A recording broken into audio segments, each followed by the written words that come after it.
le ressuscité. Il est mort pour être ressuscité. Amen. Et quand on chante, c'est des bons du Seigneur.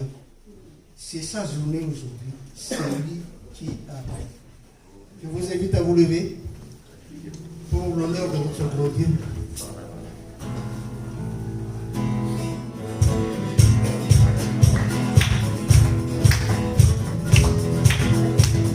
C'est la journée que le Seigneur a fait. Je me réjouis, je célèbre. C'est la journée que le Seigneur a fait. Je me réjouis, je célèbre. C'est la journée. C'est la journée que le Seigneur a fait. Je me réjouis, je célèbre. C'est la journée que le Seigneur a fait. Je me réjouis, je célèbre.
Je loue son nom.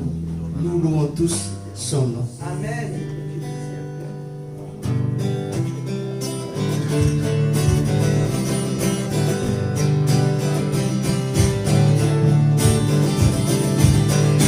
Je loue ton nom éternel. Seigneur, je célèbre ta bonté. Quelle joie de vivre en moi. Quelle joie de vivre en nous.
juste. Il est le roi des rois. Amen. Amen.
Parce que c'est par ton nom que nous sommes sauvés par le don de la grâce de Jésus-Christ mort sur la croix, mais ressuscité pour la vie éternelle pour nous.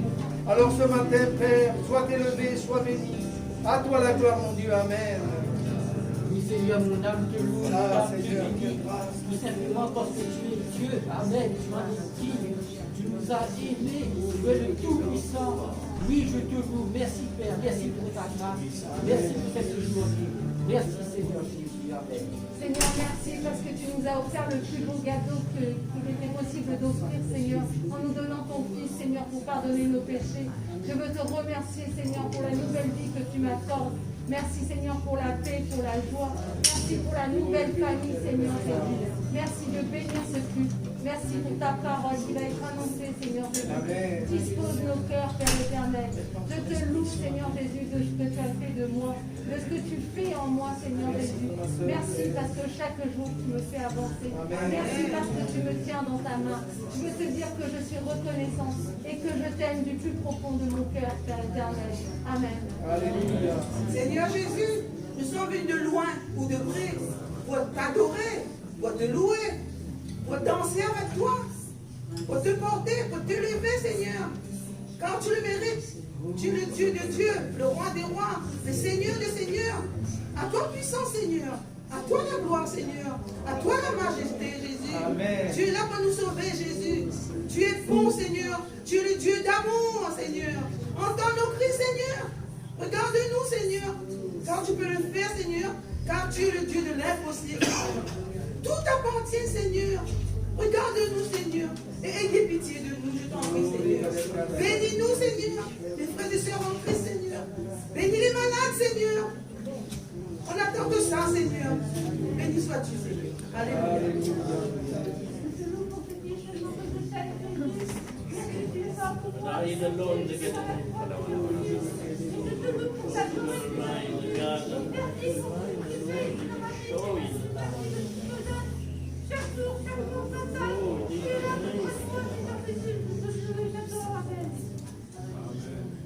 Quelle grâce, Seigneur. Quel bonheur, quel privilège de pouvoir te louer. De pouvoir être assis dans ta maison, près de mes frères et sœurs.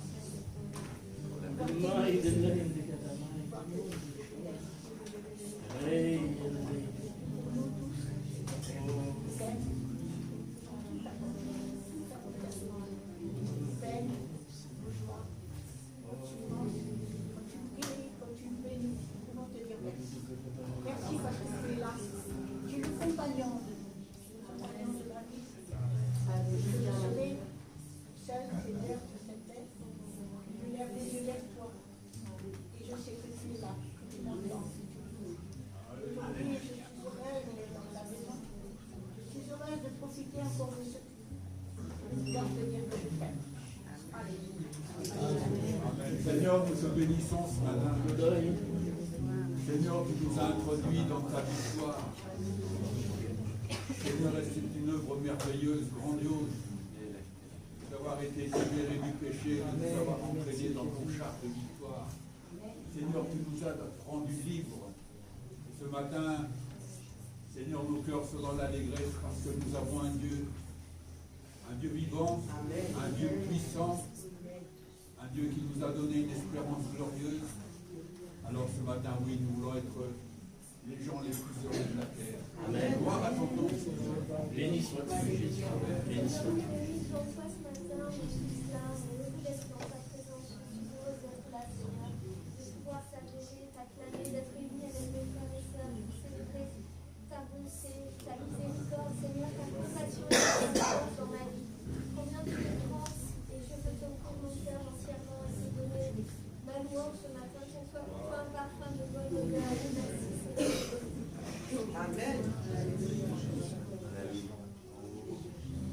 Seigneur, de tout temps, Seigneur, tu demeures le même.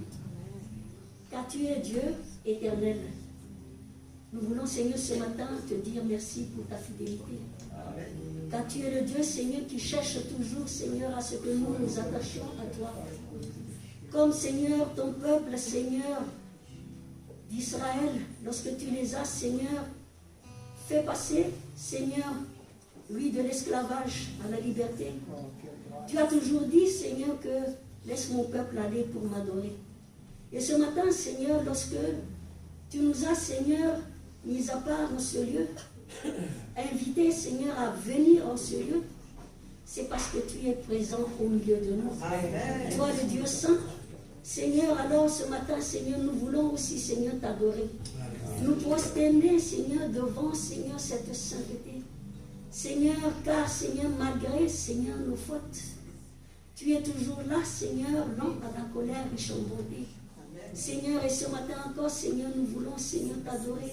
Seigneur, pour ton amour envers nous. Merci d'avoir donné, Seigneur, de la valeur à notre vie. Car c'est ton Fils, c'est le sang de ton Fils, c'est la vie de ton Fils que tu as donné, Seigneur, pour nous racheter.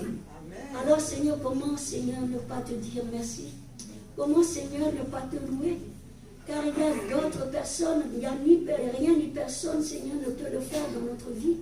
Et ce matin, Seigneur, nous voulons, Seigneur, reconnaître cela, Seigneur, dans nos cœurs et mettre ça, Seigneur, dans notre cœur afin que nous puissions toujours, Seigneur, nous attacher à toi. Et ce matin, Seigneur, nous voulons, Seigneur, te louer, te célébrer encore dans la joie de t'appartenir. Seigneur, parce que tu as fait de nous, Seigneur, tes enfants, Seigneur, avant la fondation même du monde.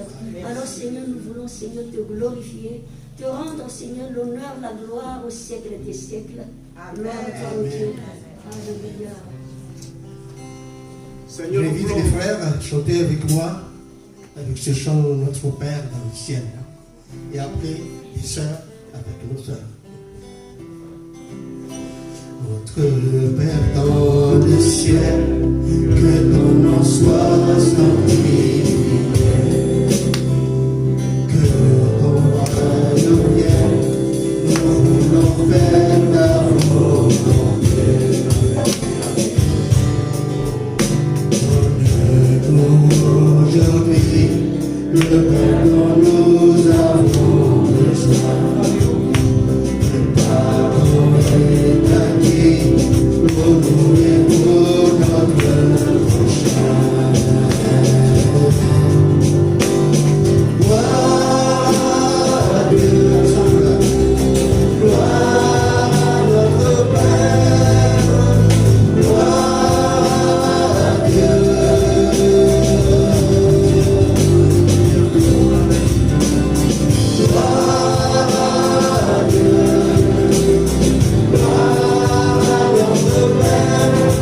Quel privilège ce matin de pouvoir t'appeler Père, Seigneur mon Dieu. Quel privilège de toi d'appeler Abba, je t'aime ma louange, mon adoration, ma reconnaissance. Merci pour tout, Seigneur. Amen. Seigneur, nous voulons te dire merci. Merci encore pour vraiment ce moment que tu permets. Merci pour la semaine écoulée, Seigneur. Merci de nous avoir encore gardés dans le creux de ta main, de nous avoir protégés. Merci pour le souffle de vie.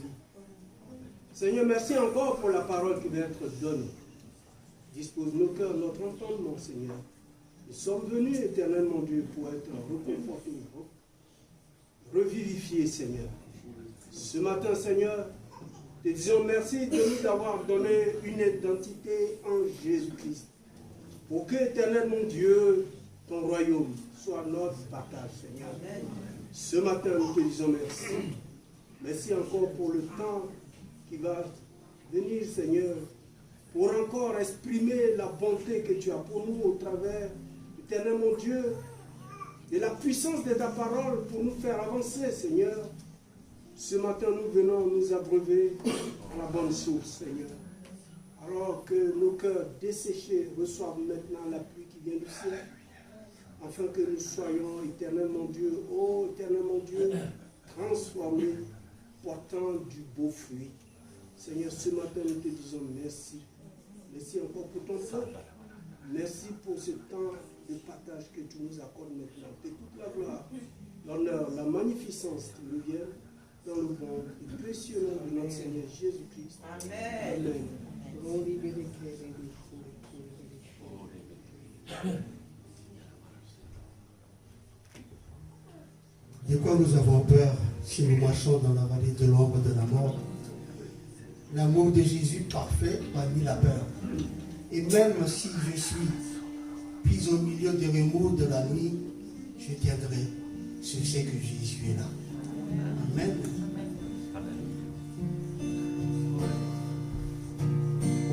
Même si je marche dans la vallée de l'ombre de la mort, ton amour parfait bannit la peur.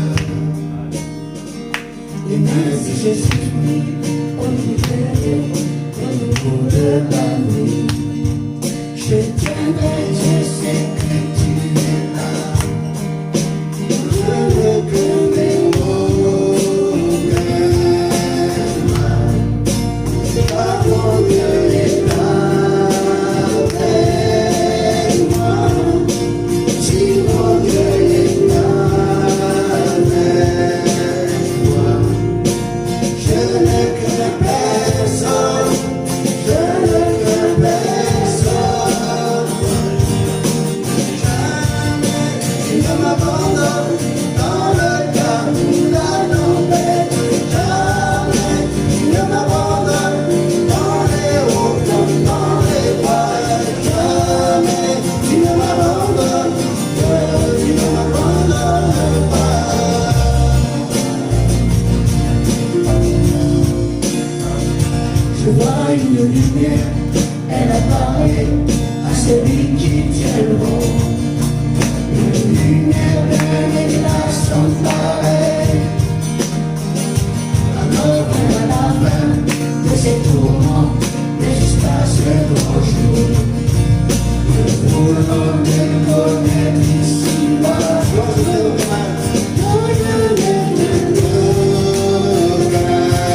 Éternel, je ne t'abandonnerai jamais. Merci Seigneur. Et cette voix qu'on entend, c'est la voix de notre Seigneur, notre roi, notre maître, notre rocher, nos soutiens. Ce matin, prosternés devant ta face, nous voulons adorer ce merveilleux Seigneur fidèle qui n'abandonne pas ses enfants même dans le creux de la vague de la mort.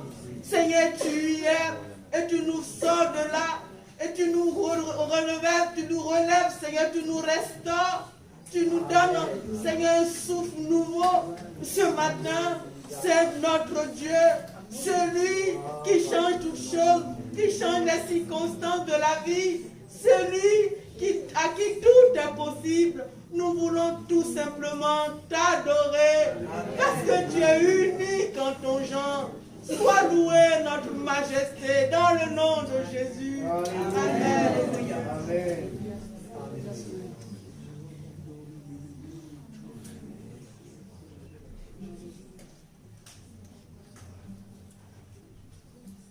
C'est vrai, Seigneur, que tu es celui qui n'abandonne pas ton enfant. Tu n'as jamais laissé, Seigneur. Là où je suis allé, où je suis, Seigneur, tu es toujours vu à côté de moi.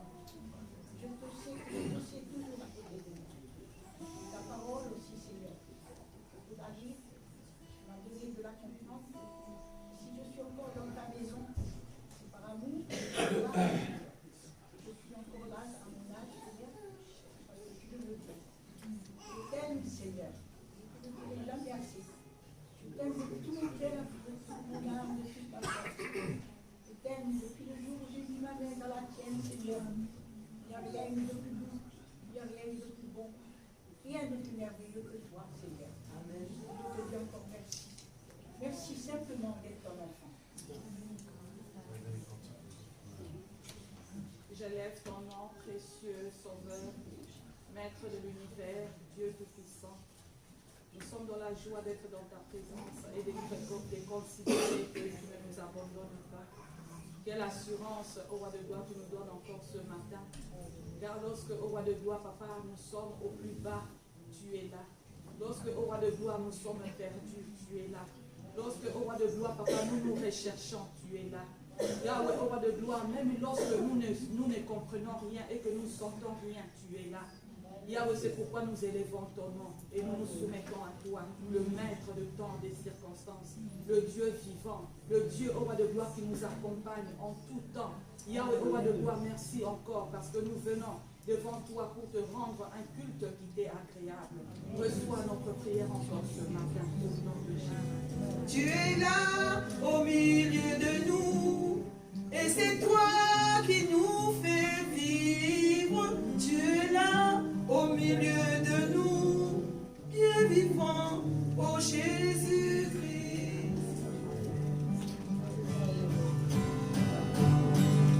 Tu es ma foi, incomparable, incomparable.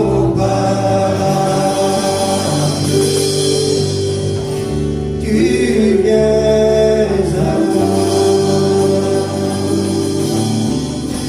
tu es espoir.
Gloire à Dieu. Dieu est patient. Amen. Ce matin, nous allons nous arrêter sur les paroles d'un homme qui s'est exprimé à Dieu en ces termes. Seigneur éternel, que me donneras-tu? Je m'en vais sans. Voici, tu ne m'as pas donné. Alors pourquoi ces paroles? De qui viennent ces paroles? D'un jeune croyant découragé? D'un chrétien qui n'attend plus rien de Dieu? Seigneur éternel, que me donneras-tu? Je m'en vais sans. Voici, tu ne m'as pas donné. Laissons la parole de Dieu nous répondre dans le livre de la Genèse, au chapitre 15, verset 1er. Genèse, chapitre 15, verset 1er. Après ces événements, la parole de l'Éternel fut adressée à Abraham dans une vision, et il dit, Abraham, ne crains point, je suis ton bouclier, et ta récompense sera très grande. Abraham répondit, Seigneur éternel, que me donneras-tu? Je m'en vais sans enfant, et l'héritier de ma maison, c'est Eliezer de Damas. Abraham dit, voici, tu ne m'as pas donné de postérité, et celui qui est né dans ma maison sera mon héritier. Alors la parole de l'Éternel lui fut adressée ainsi. Ce n'est pas lui qui sera ton héritier, mais c'est celui qui sortira de tes entrailles qui sera ton héritier. Après l'avoir conduit dehors, il dit, regarde vers le ciel et compte les étoiles, si tu peux les compter. Et il lui dit, telle sera ta postérité. Abraham eut confiance en l'Éternel, qui le lui imputa à justice. Amen. Donc il s'agit donc d'Abraham qui demande à Dieu qu'est-ce qu'il pourrait bien lui donner, puisque jusqu'à ce jour, il n'avait rien reçu de concret selon ses promesses. Dieu avait fait des promesses à Abraham, donc, et c'est pour ça qu'il dit, mais que donneras-tu? Je m'en vais sans, tu ne m'as pas donné.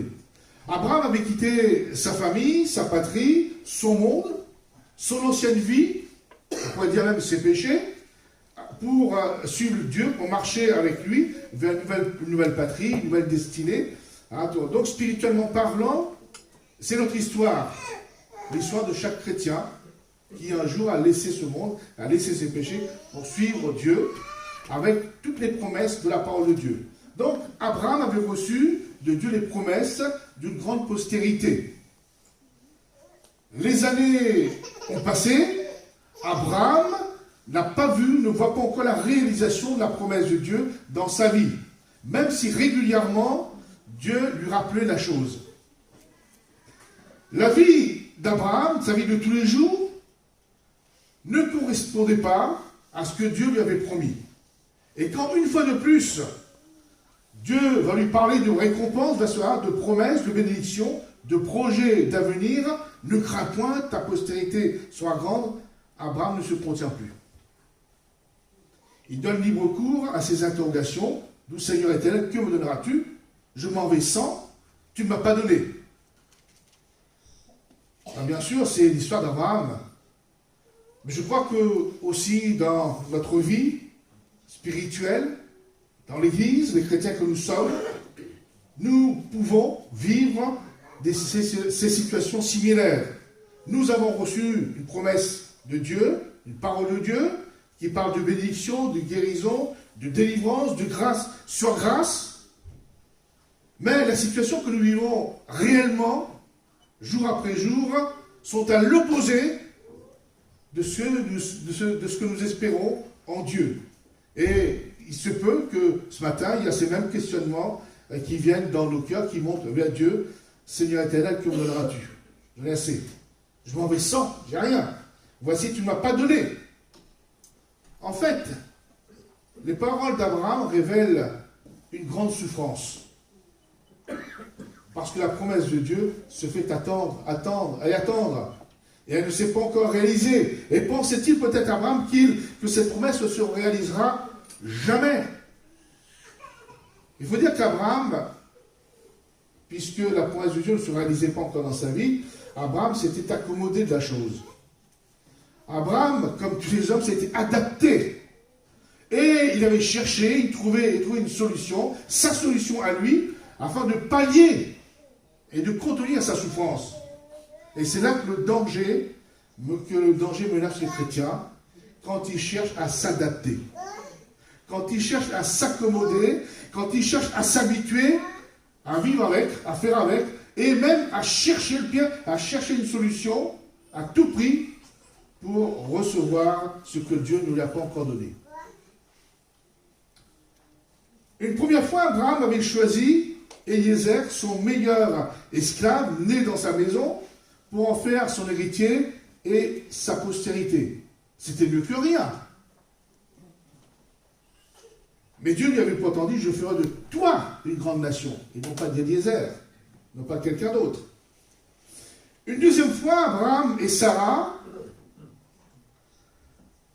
a mis au point, pour la première fois, le concept de la mère porteuse.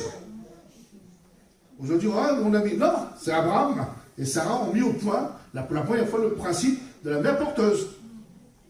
Puisqu'ils ont choisi Agar, une servante, pour qu'elle porte l'enfant d'Abraham, pour que ce soit l'enfant du couple.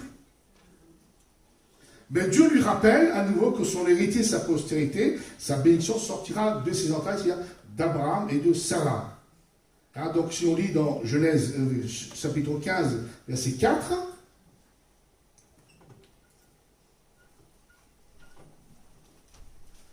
alors la parole de l'Éternel fut adressée ainsi à Abraham, ce n'est pas lui qui sera ton héritier, donc Eliezer, mais celui qui sortira de tes entrailles qui sera ton héritier.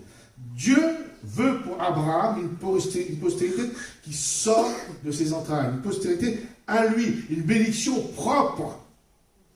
Pas de montage, pas de substitution, pas d'arrangement hasardeux, pas de personnes interposées.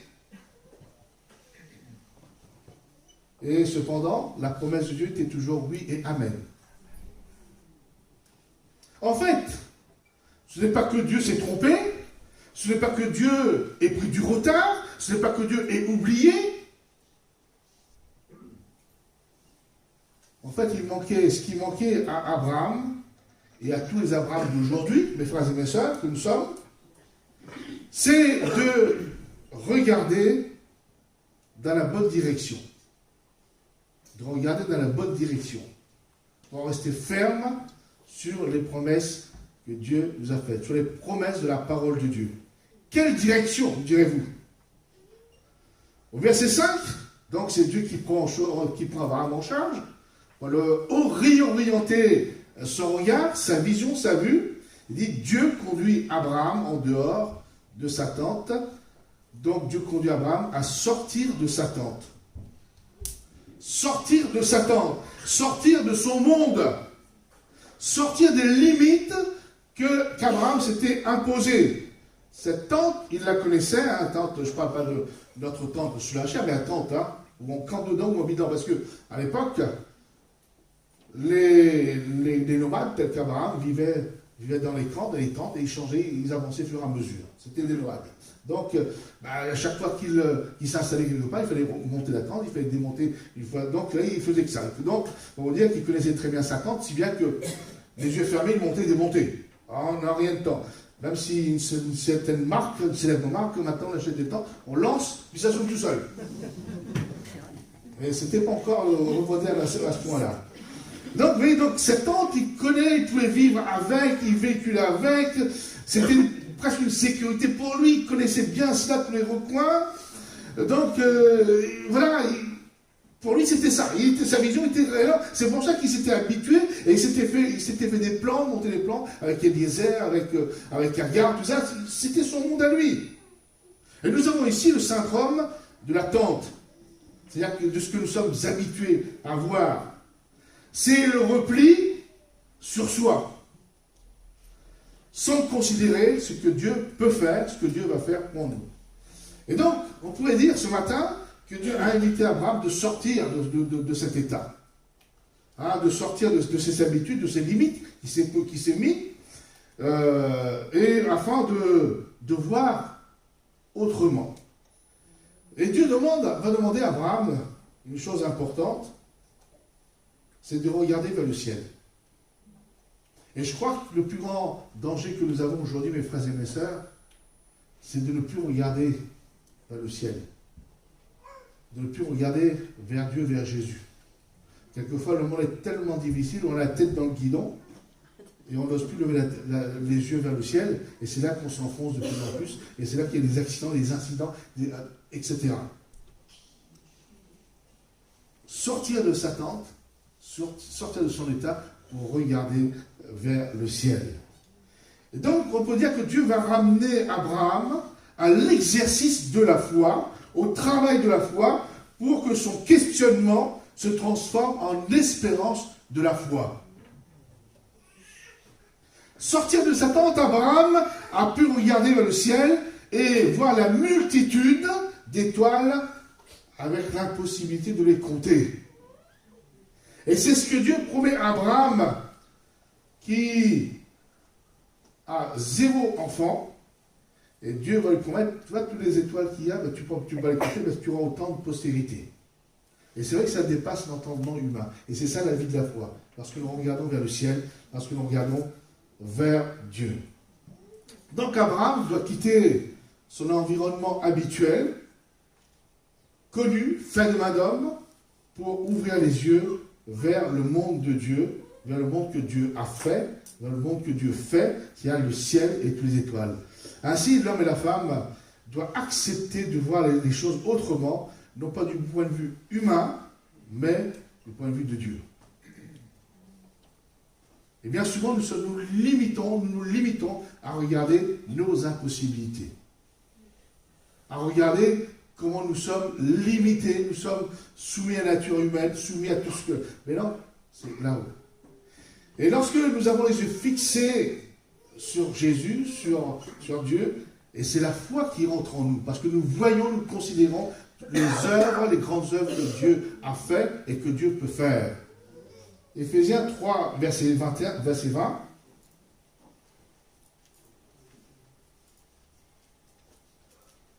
Or, à celui qui peut faire par la puissance qui agit en nous infiniment, au-delà de tout ce que nous demandons ou pensons, à lui soit la gloire dans l'Église et en Jésus-Christ dans toutes les générations, au siècle des siècles. Amen. Donc Abraham a fini par sortir sur les conseils de Dieu, de sa tente, pour regarder vers la multitude de promesses de Dieu, vers les étoiles.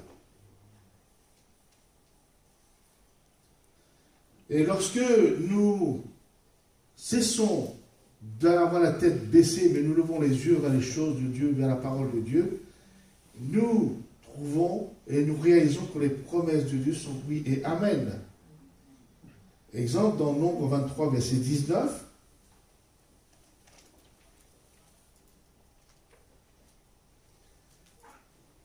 Dieu n'est pas un homme pour mentir, ni fils d'un homme pour se repentir. Ce qu'il a dit ne fera-t-il pas? Ce qu'il a déclaré ne l'exécutera-t-il pas? Abraham, Dieu a fait des promesses à Abraham, donc il n'est pas un homme pour mentir, ni un fils d'homme pour se repentir, donc ce qu'il a dit, il le fera. Et lorsque nous avons les yeux fixés sur ce genre de verset, sur le verset, on peut dire sur le ciel, ça ne peut que fortifier notre foi.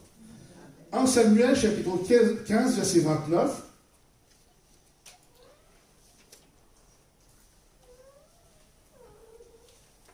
Celui qui est la force d'Israël, donc Dieu, ne ment point et ne se repent point, car il n'est pas un homme pour se repentir. Amen. Et donc, un dernier verset concernant cette pensée, Romains 11, verset 29. Dieu ne se repent pas de ses dons ni de son appel. La question qu'on peut se poser ce matin, que je me pose à moi-même, qu'est-ce que je regarde aujourd'hui? Qui je regarde?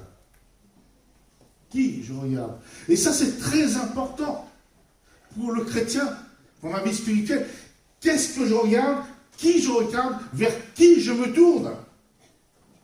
Parce que nous allons voir dans quelques instants l'exemple de 2 personnes avec des regards différents sur un même problème.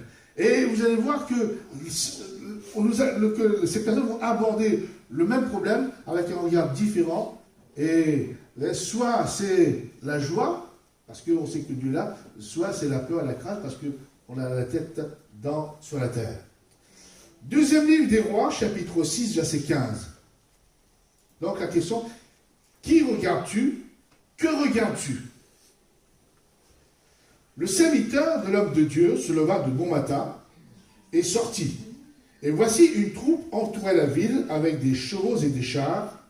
Et le serviteur dit à l'homme de Dieu, « Ah, mon Seigneur, comment ferons-nous » Il répondit, donc l'homme de Dieu, « Ne crains point, car ceux qui sont avec nous sont en plus grand nombre que ceux qui sont avec eux. » Élisée pria et dit, « Éternel, ouvre ses yeux pour qu'il voie. » Et l'Éternel ouvrit les yeux du serviteur qui vit la montagne, donc il a fallu qu'il lève les yeux pour voir la montagne, pleine de chevaux et de chars de feu autour d'Élisée.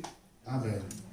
Le serviteur d'Élisée, lui, il est terre à terre, il sort, il voit les ennemis. Et là, il a peur, qu'est-ce que nous allons faire, comment nous allons faire? Et il ne voyait que la situation catastrophique dans laquelle il était enfermé.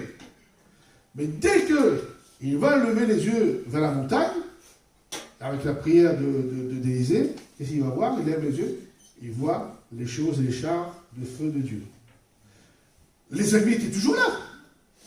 Mais sauf en plus, il faut voyez qu'il y avait en surnombre des chars, des chevaux et des chars de feu de Dieu. À ce moment-là, est-ce qu'il n'y a pas cet élan de foi? Est-ce qu'il n'y a pas un changement de situation à ce moment-là? Et dans notre vie de tous les jours, c'est la même chose. Qu'est-ce qu'on regarde? Qui regarde-t-on? Est-ce que je prends la parole de Dieu, je regarde les versets et puis j'avance? Ou alors je me laisse arrêter et j'ai les yeux sur mes problèmes et difficultés et je n'avance pas et je me lamente et je crie et j'ai peur?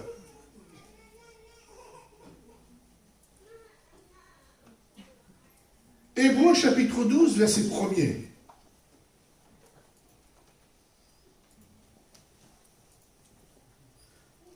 Courons avec persévérance dans la carrière qui nous est ouverte, ayant les regards sur Jésus, le chef et le consommateur de la foi, qui, en vue de la joie qui lui était réservée, a souffert la croix, méprisé l'ignominie et s'est assis à la droite du trône de Dieu.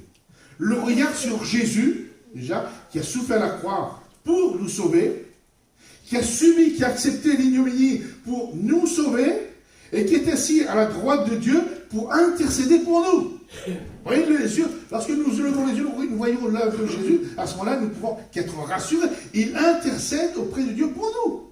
Il est notre avocat auprès du Père. Mais les regards fixés sur Jésus. Non seulement pour nous rassurer et voir que Jésus intercède pour nous, ce qu'il a fait pour nous sauver, mais le regard sur Jésus aussi pour suivre son exemple. Puisqu'il est dit, Jésus a souffert à la croix, méprisé l'ignominie, parce qu'il regardait vers le ciel et voyait la joie qui lui était réservée. C'est pour cela qu'il a accepté jusqu'au bout, il a tout accompli parce qu'il savait, il avait les yeux fixés sur le ciel, la joie qui était réservée. Et ça aide beaucoup quand il y a de l'espérance en vous. Quand nous savons qu'il y a une solution, il y a une issue, nous savons que Dieu va se manifester. À ce moment-là, on avance, même si on souffre un peu, mais on peut avancer, aller de l'avant.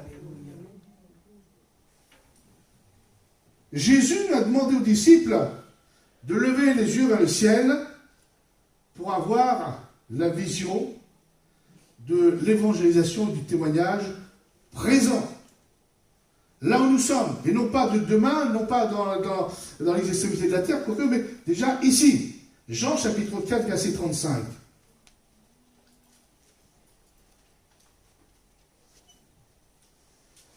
Ne dites-vous pas qu'il y a encore 4 mois jusqu'à la moisson. Voici, je vous le dis, levez les yeux vers le ciel et regardez les champs qui déjà blanchissent pour la moisson. Amen. Ah oui, parce qu'il y a toujours, regarde, là c'est pas encore bien mûr, c'est pas encore, vous savez, les goûts et les couleurs, hein, on a toujours les fruits, quelquefois, on aime tout juste mûr, là qui aime bien mûr, etc. Donc, mais j'ai dit non, mais pour l'évangélisation, c'est la même chose. Seigneur, là où nous sommes, c'est difficile. Seigneur, c'est pas encore le bon moment. Non, levez les yeux vers le ciel et vous verrez réellement l'état spirituel des gens, comment il faut tout de suite aller de l'avant pour prêcher, pour témoigner de la grâce du Seigneur.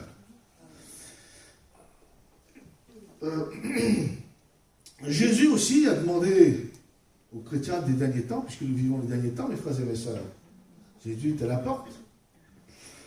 Donc Jésus a demandé, on demande aux chrétiens des derniers temps, que dans les persécutions et les signes qui devancent son retour, il va revenir, donc avant ça il y aura les persécutions et les signes qui devancent, donc la terre bouleversée, je ne vais pas vous faire une étude là-dessus pour l'instant, donc il y aura des signes bizarres dans le ciel, sur la terre, tremblements de terre, les famines, etc. Nous savons, les bruits de guerre, les nations qui s'élèvent contre une autre, on est à la porte de l'Europe. Et donc il dit, de lever, il demande de lever les yeux vers le ciel, non pas vers les choses, vers la guerre, etc. Bien sûr, on compatit, on a le cœur, vraiment ce fardeau sur le cœur, mais quelquefois, à force de porter le fardeau, attention que le fardeau ne nous enfonce pas dans le trou. Donc il demande de lever la tête et les yeux vers le ciel, comme pour voir notre enlèvement futur, notre délivrance. Et ça fait avancer. Parce que si on peut se lamenter, Seigneur, la vie augmente, j'ai pas de travail, ou c'est si peu payé, puis on regarde l'effectuelle d'identité, etc., on s'enfoncera. Mais j'ai dit non, mais dans les signes qui va suivre son retour, levez les yeux en haut. Et là, on contemple sa gloire, notre enlèvement futur et notre délivrance. Ça se trouve dans Luc 21, 28. Luc chapitre 21, 28.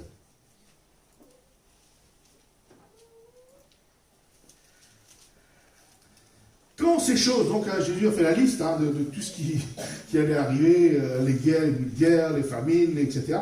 Il dit, quand ces choses commenceront à arriver, redressez-vous et levez vos têtes, parce que votre délivrance approche. Et là, ça nous rassure, ça nous réconforte, que si nous avons toujours la tête baissée sur les difficultés, les problèmes, bien sûr, il ne faut pas les ignorer. Mais lorsqu'on les voit, Seigneur, je lève les yeux vers toi. Je regarde à toi, alors la confiance, la foi reviennent, l'espérance aussi. L'expérience du chrétien d'Abraham, sortant de sa tente pour regarder vers le ciel et voir des étoiles, donc il va voir la puissance de Dieu agir. Au verset 6, il est dit, Abraham eut confiance en l'Éternel. Et c'est vrai que lorsque nous voyons la majesté de Dieu, la puissance de Dieu, tout ce que Dieu a fait, et que sa puissance extraordinaire, on ne peut qu'avoir confiance. Et la version d'Arby dit, Abraham, non pas a cru en Dieu, mais il a cru Dieu. Il a cru ce que Dieu lui a dit. Et pourtant, rappelez-vous au début de notre verset, Seigneur, que me donneras-tu? Je m'en vais sans, tu ne m'as pas donné. Et puis là, le fait qu'il se laisse conduire en dehors de sa tente, et avoir les yeux fixés vers le ciel, contempler tout ce que Dieu va lui donner, il dit, Abraham crut Dieu. Non pas, c'est pas qu'il a cru en Dieu, mais il croit ce que Dieu dit. Pourtant, mes frères et mes sœurs, la situation d'Abraham n'avait pas changé. Il était toujours avec 0 enfant. C'est comme pour Anne, son visage changea, mais il n'avait rien. Mais il crut Dieu, et donc, donc il crut Dieu, il croit que ce que Dieu fait, cette situation n'a pas changé, mais il croit que ce que Dieu lui a promis, il croit réellement en les promesses de Dieu.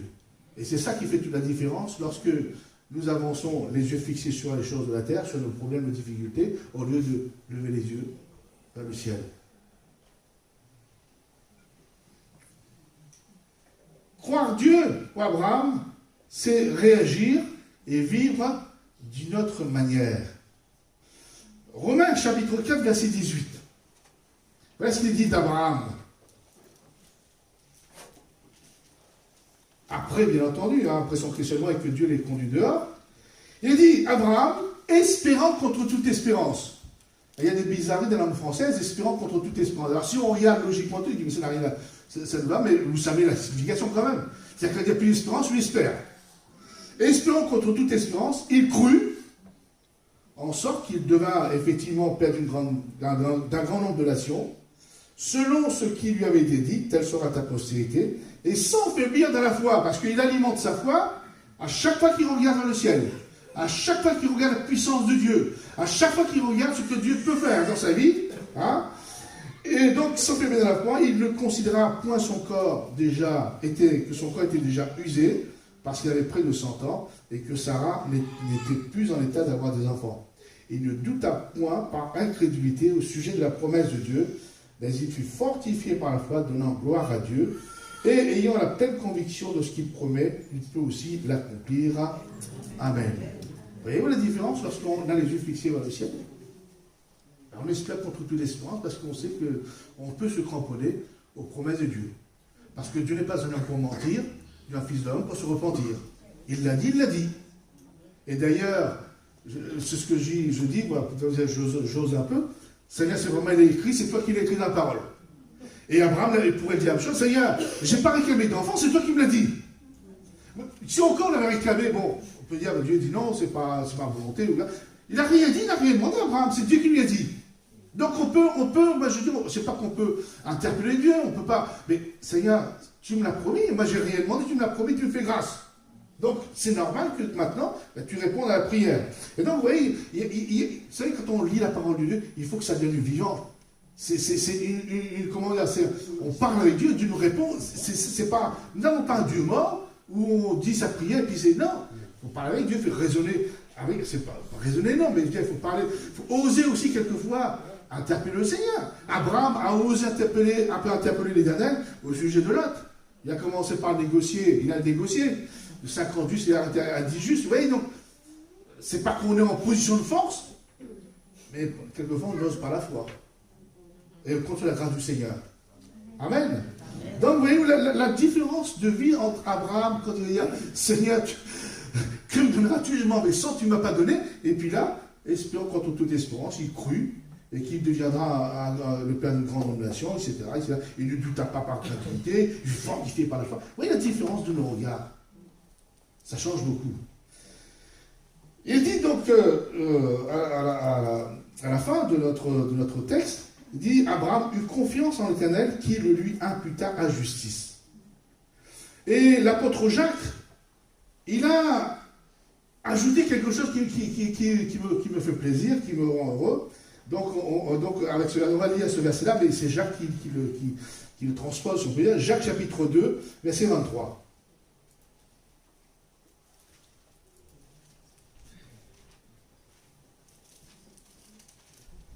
Ainsi s'accomplit ce que dit l'Écriture, Abraham crut à Dieu, crut Dieu tout simplement, et cela lui fut imputé à justice, comme ça a été écrit, et après qu'est-ce qu'il ajoute?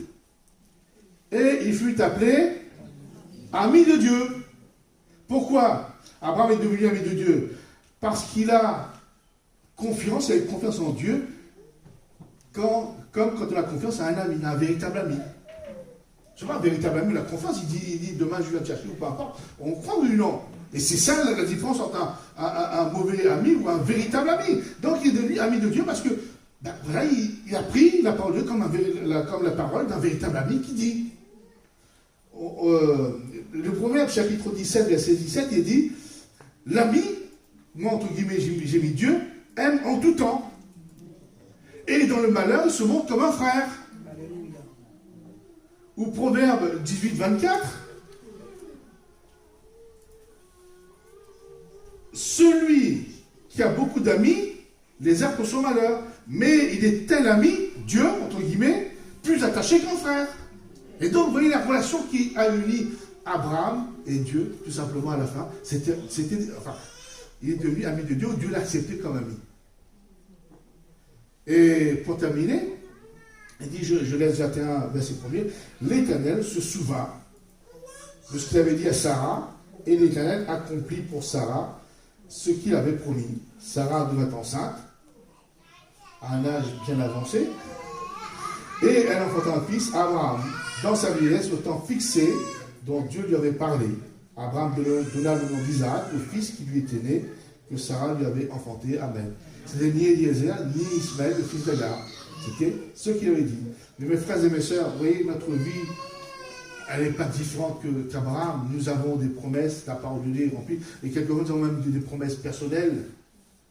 Mais gardons-nous de ne plus regarder vers le ciel pour alimenter notre foi, pour réanimer notre foi, pour croire Dieu, tout simplement. Pas la parole, bien sûr on peut croire la parole, mais croire Dieu c'est plus fort. Il crut Dieu. Et je crois que lorsque on marche, bien sûr, il ne faut pas avoir les accidents, parce que je conduis ma voiture, puis je me dis sur le ciel. Non, c'est pas ça que vous avez compris. Hein. Vous avez compris. Hein. C'est comme, je rappelle l'histoire de Maurice Harou qui nous racontait le voyage de quelqu'un, un voyage qui va à la Réunion avec un vélo sans lumière. Et puis, donc, le gendarme l'arrête, il dit, voilà, pauvre homme, vous êtes en danger, vous voulez sans lumière, il fait nuit, vous allez voir. Il dit, non, mais Jésus est la lumière, et ma lumière, je marche avec lui. Alors, c'est bien.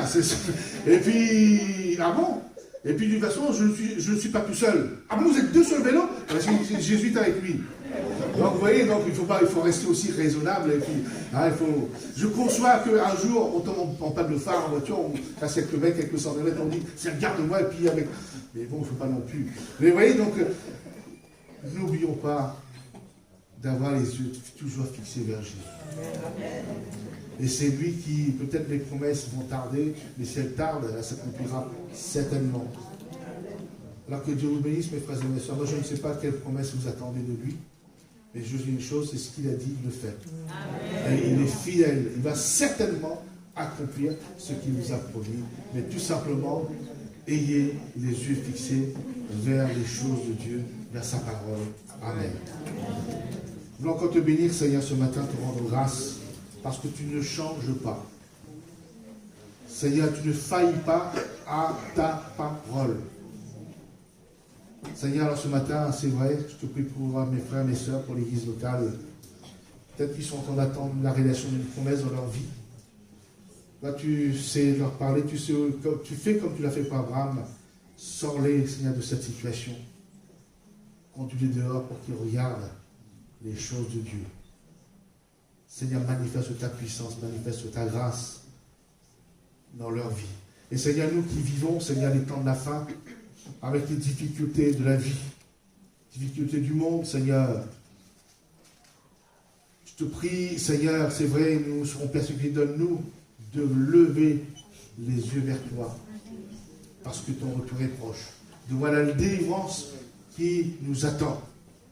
Et non pas, fais pas de nous des peureux, des craintifs, des gens qui se lamentent tout le temps, mais donne-nous d'avoir les yeux fixés sur toi. Bénis l'église locale, Seigneur. Amen. Amen. Pour le service de la scène, j'invite notre frère Lénie Noirot, Jacques de Mougin et Jean-Paul Philippot pendant que nous chantons un cantique.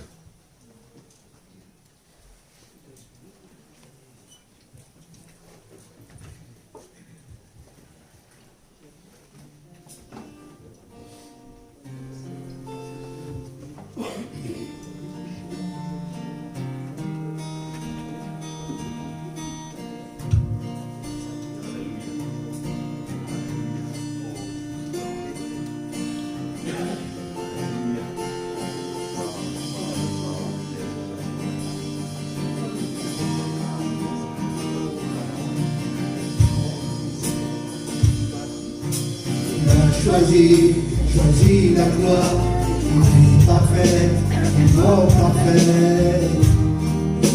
Choix de la gloire, la couronne et tes débits, la couronne de ta vie. Choix de la gloire, et quand ton âme est brisée dans le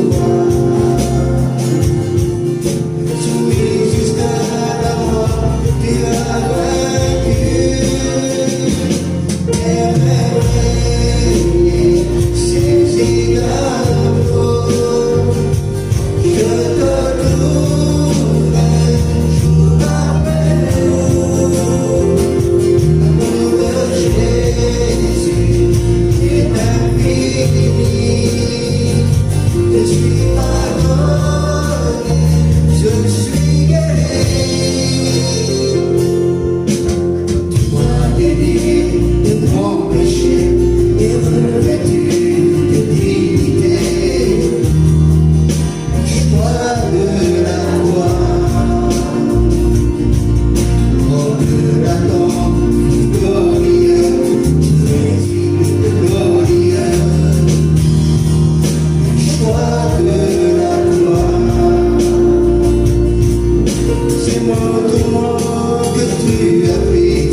Car j'ai reçu du Seigneur, me dit l'apôtre Paul, ce que je vous ai enseigné et que je vous enseigne encore ce matin.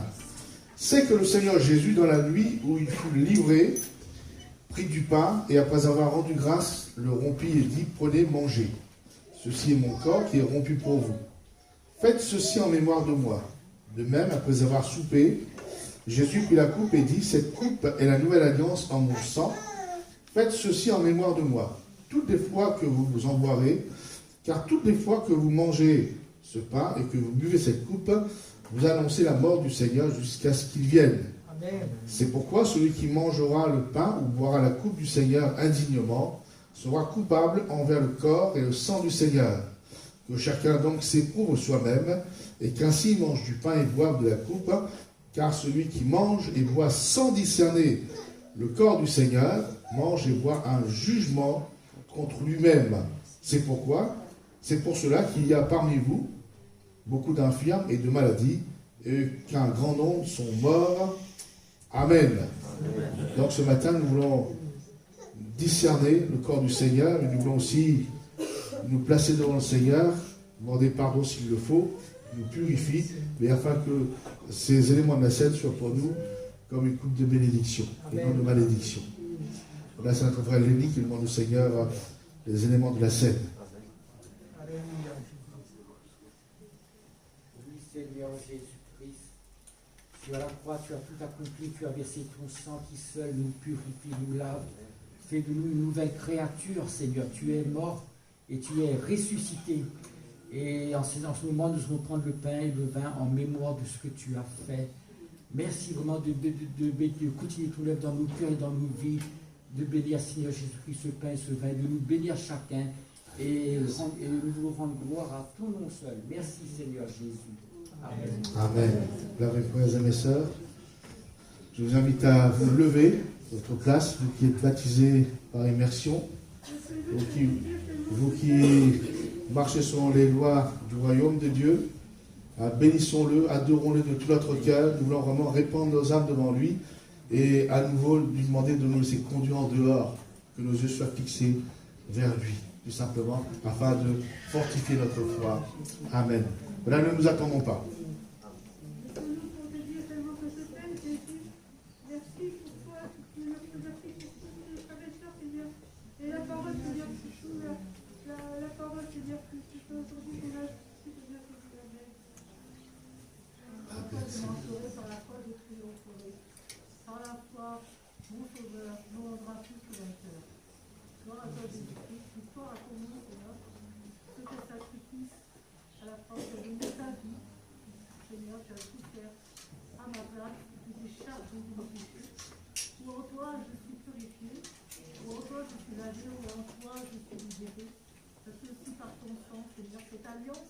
Cette alliance éternelle, Seigneur, elle est inscrite en moi. Je suis attaché à cela, Seigneur.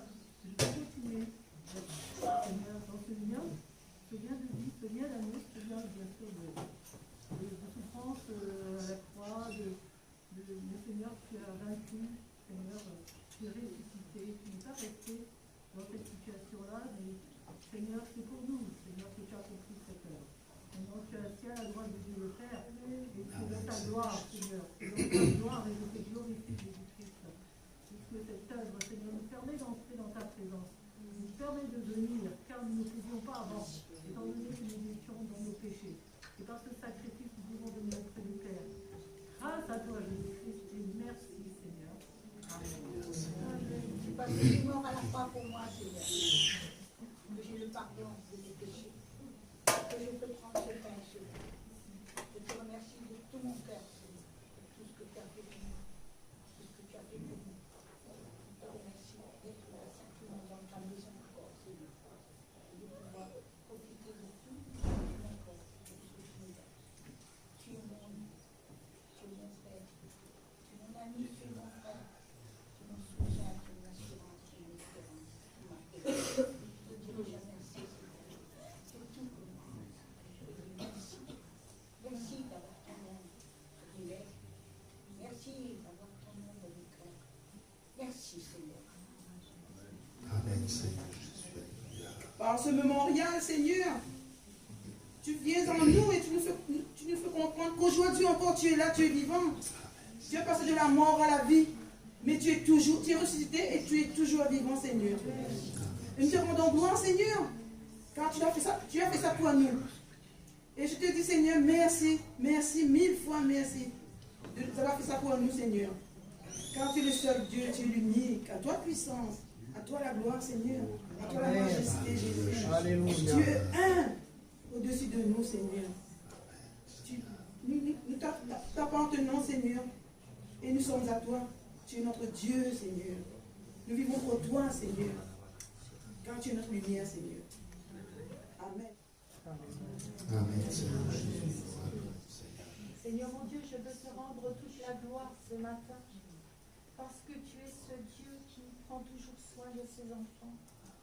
Et Seigneur, je ne veux pas oublier, Seigneur mon Dieu, quand tu es venu me chercher, quand j'étais, Seigneur mon Dieu, éloigné de toi, et que tu m'as ramené à ton admirable lumière. Seigneur mon Dieu, merci Seigneur parce que tu as fait une œuvre en moi, Seigneur, que tu continues chaque jour. Et aujourd'hui, Seigneur, en signe de reconnaissance, je m'offre à toi, Seigneur mon Dieu, comme un sacrifice vivant. Seigneur mon Dieu, fais de moi ce que tu veux. Amène-moi là où tu veux, je te suivrai. Seigneur, je veux regarder, Seigneur mon Dieu, mes yeux levés vers toi, Jésus. D'où me vient mon secours, d'où me vient ma vie, ma source, ma forteresse, mon surabri. Seigneur, fais de moi ce que tu veux. Utilise-moi là où tu voudras. J'irai, je ferai. Seigneur mon Dieu, parce que je sais, Seigneur, que là où tu me veux, mon cœur sera aussi pour toi, Seigneur. Parce que je n'ai qu'un seul désir, c'est faire ta volonté et obéir, Seigneur. Alors fais de ma vie ce que tu veux, Seigneur. Merci pour toute la gloire. Merci pour mes frères et sœurs. Bénis chacun d'entre nous. Vraiment, Seigneur, sois puissamment élevé ce matin, Seigneur. Amen.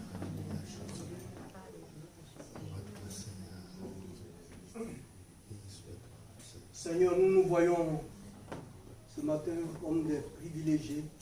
Seigneur, tu nous invites à la table des amis. Seigneur, c'est le repas de fort. C'est le repas éternel, mon Dieu, de ce que tu as choisi. Seigneur, nous voulons simplement t'en remercier et manifester toute notre reconnaissance de ce que, Seigneur, tu es dans notre vie. Père, ce matin, que ce repas soit pour nous une renaissance. Que ce repas soit pour nous, éternel, mon Dieu, un reconfort. Seigneur, nous te voulons, éternel mon Dieu, dans notre vie, à chaque pas que nous poserons, Seigneur. Oh Père, bénis encore chacun de nous, bénis tous ceux qui vont prendre part à ce repas. Et que, éternel mon Dieu, touche encore un grand nombre de personnes, Seigneur, pour être aussi, à la prochaine fois, Seigneur, à cette grande table, la table des heureux, la table des rachetés. Alors Seigneur, que ton œuvre se fasse en chacun de nous, que beaucoup viennent au baptême, afin que nous soyons nombreux autour de toi, à te célébrer. Béni sois-tu, gloire, honneur, magnificence, dans le bon et précieux nom de notre Seigneur Jésus-Christ. Amen.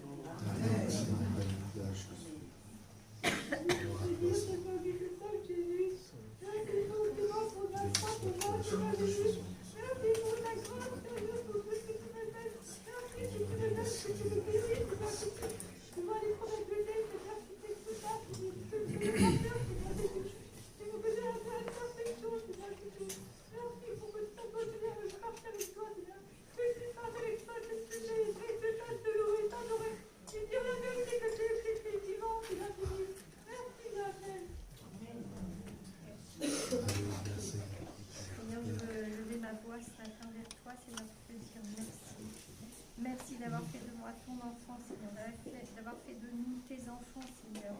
Merci d'avoir donné ta vie, d'avoir tout donné pour que nous soyons enfants de Dieu. Seigneur, merci. Merci pour cette place que tu nous as réservée là-haut, Seigneur. À toi toute la gloire, toute la louange, Jésus. Merci, mon Dieu.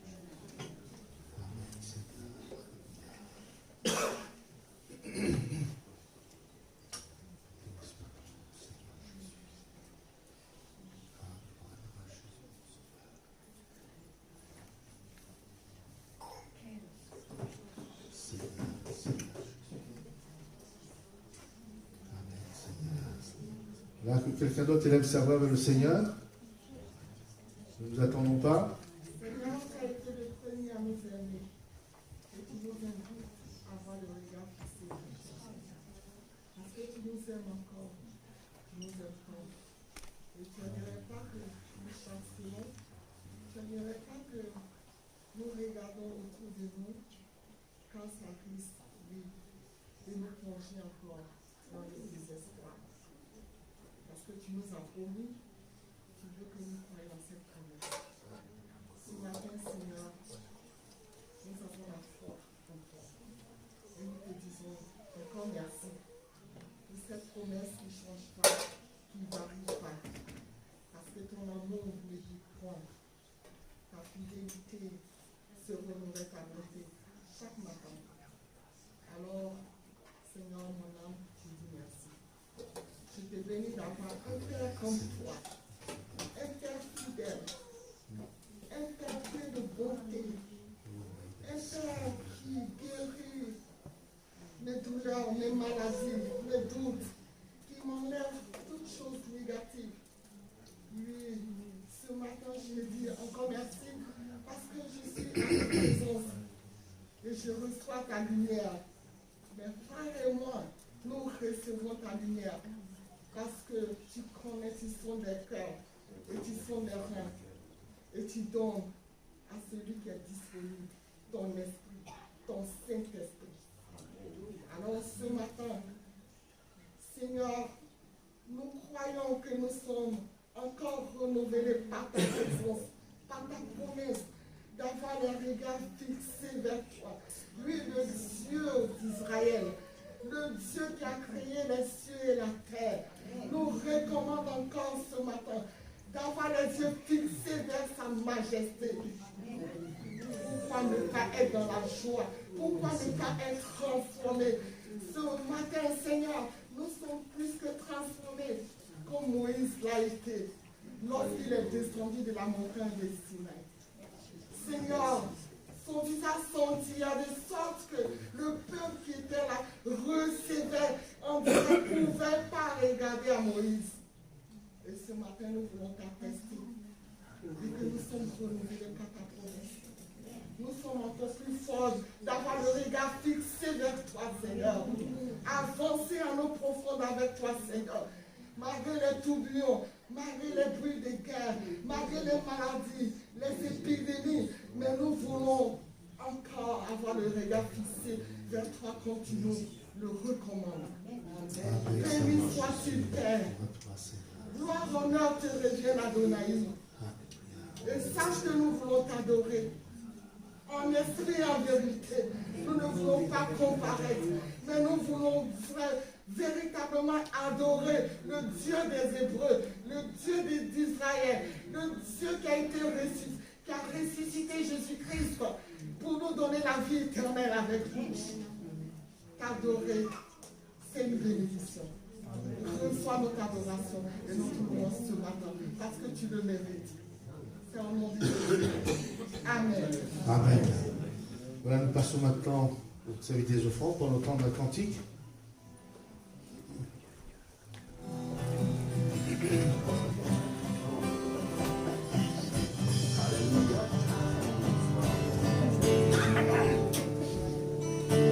Christ est tout pour moi, il est ma récompense.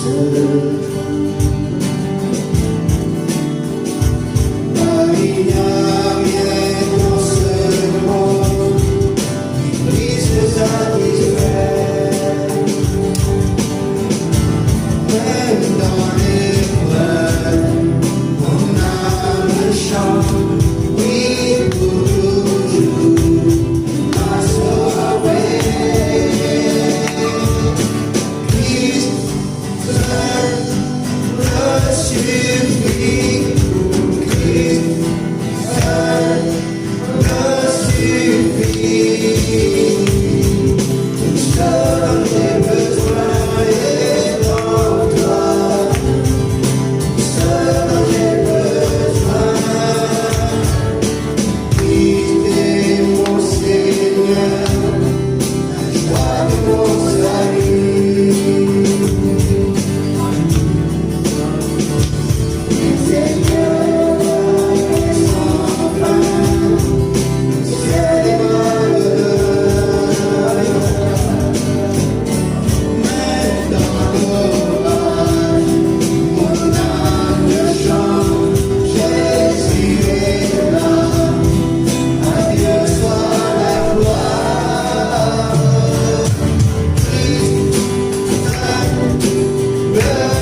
bénir tes enfants, Seigneur, d'entrer pour la gloire de ton nom, dans le nom puissant de Jésus-Christ. Amen. Amen. Amen. Voilà donc quelques annonces pour terminer. Donc juste après le culte, nous avons notre assemblée générale de la GEF, donc la culturelle. Mardi, donc nous avons notre réunion à Saint-Amand, à 6 à 18h30, mercredi à Vierzon, même heure, et vendredi à Bourges, même heure. Donc dimanche prochain, nous aurons les 3 cultes. Donc 10h à Vierzon, 10h à Bourges, et à 9h30 à Saint-Amand. Je rappelle que ces derniers jours, pour s'inscrire pour la sortie d'église régionale à Vichy, donc n'oubliez pas, parce qu'il faut donc il y a un sondage à faire, donc la feuille est dans le hall, vous mettez famille à tel, tant de personnes, donc j'ai à rendre demain la réponse à la région. Voilà, et donc communiqué de la Fédération nationale des assemblées de Dieu de France aux assemblées de Dieu SOS EHPAD, donc les maisons de retraite d'accueil des assemblées de Dieu. Les EHPAD département des assemblées de Dieu ont besoin de vos prières et de votre soutien. Ces 6 EHPAD, 5 en France métropolitaine et un EHPAD en Guadeloupe, traversent de graves difficultés pour 2 raisons. La sortie du livre des Fossoyeurs de l'émission de France 3, Cache Investigation, qui ont dénoncé les malversations des EHPAD du secteur privé lucratif, ont terni encore un peu plus l'image de tous les EHPAD. Conséquence, le grand public ne faisant pas la distinction entre le privé lucratif et le privé associatif, ce qui est le statut des EHPAD des Assemblées de Dieu, les familles ne veulent plus confier leurs aînés à nos établissements. Donc nos EHPAD commencent donc à connaître des problèmes de remplissage, ce qui traduit par des difficultés financières. Pas de mots. Voilà. Donc,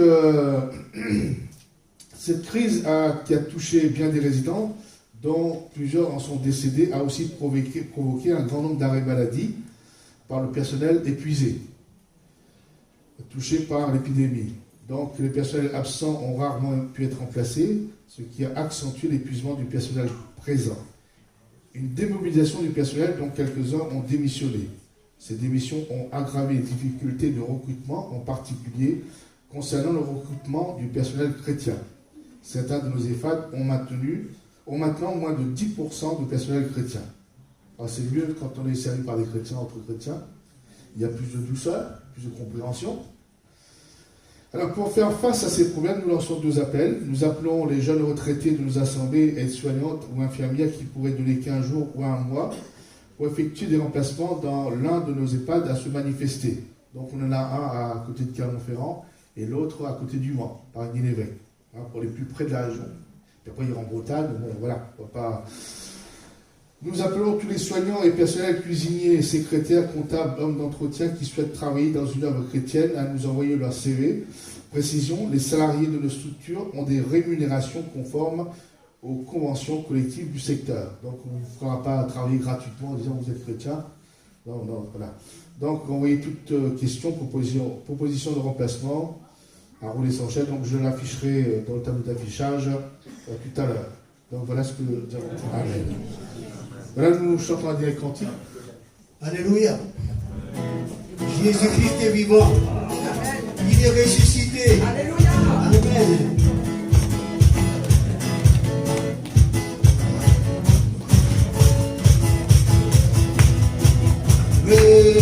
Ressuscité. Ressuscité. Ressuscité. Jésus est vivant.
Marie.